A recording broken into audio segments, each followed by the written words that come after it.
தமிழ் தேசியம் என்கிற உணர்வு பிறப்பதற்கு காரணம் இந்தியாவில் 1938 முன்பு தமிழ்நாடு தமிழருக்கு என்று தந்தை பெரியார் அறிவிக்கும் வரை தமிழ் தேசியம் என்கிற வார்த்தையை யாரும் பயன்படுத்தவில்லை. பெருமரியாதைக்குரிய ஐயா அயோத்திதாச பண்டிதர் ஒரு பைசா தமிழர் என்று எழுதினாரே ஒழிய தனிநாடு குறித்தோ தமிழருக்கு நிலம் என்றோ அவர் பேசவில்லை. அதற்கு மாறாக ஒடுக்கப்பட்ட பிற்படுத்தப்பட்ட மக்களின் இடஒதுக்கீட்டுக்கு முதல் குரலை இரட்டைமலை சீனிவாசன் அவர்களும் பெருமரியாதைக்குரிய அயோத்திதாஸ் அவர்களும் தொடங்கிய போது கூட தேசியம் என்கிற உணர்வு பிறக்கவில்லை, தமிழ் தேசிய உணர்வு.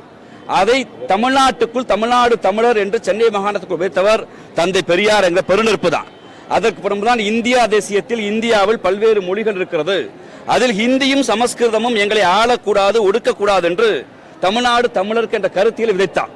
அதைத்தான் பெருமரியாதைக்குரிய பேரறிஞர் அண்ணா அவர்கள் பிற்காலத்தில் அடைந்தால் திராவிட நாடு என்ற கருத்தியலில் இந்திய அரசியலமைப்பு சட்டம் கொண்டு வரப்பட்ட போது இந்திய அரசியல் சட்டத்துக்குள் திராவிடர்களுக்கு உரிமை வேண்டும் என்று அந்த கோட்பாடை வைத்தார்.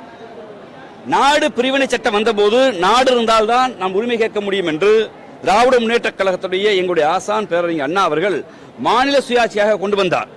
பெருமரியாதைக்குரிய சி. ஆதித்தனார் போன்றவர்களும் பெருஞ்சித்தனார் போன்றவர்களும் தந்தை பெரியாரோடு கருத்து முரண்பாடு கொண்டவர்களை ஒழிய தனி மனித வெறுப்பையோ கொண்டவர்கள் அல்ல.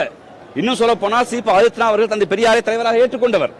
தமிழ் தேசியம் பேசிய அத்தனை தலைவர்களும் தமிழ்நாட்டில் தமிழ் மொழி மீது தமிழ் உரிமை மீது பேசிய அத்தனை பேரும் பாவேந்தர் பாரதிதாசன் தொடங்கி வைத்த பெருநெருப்பு வரை இன்றிருக்கிற வரை அத்தனை தலைவர்களும் தந்தை பெரியாரை ஏற்றுக்கொண்டவர்கள். தந்தை பெரியார் சொல்லாததே பேசாததே தற்குறி சீமான் தொடர்ந்து பேசுவாரானால் நாங்கள் தனி மனித தாக்குதலுக்கு தயாரப்பட்டவர்கள் இல்லை.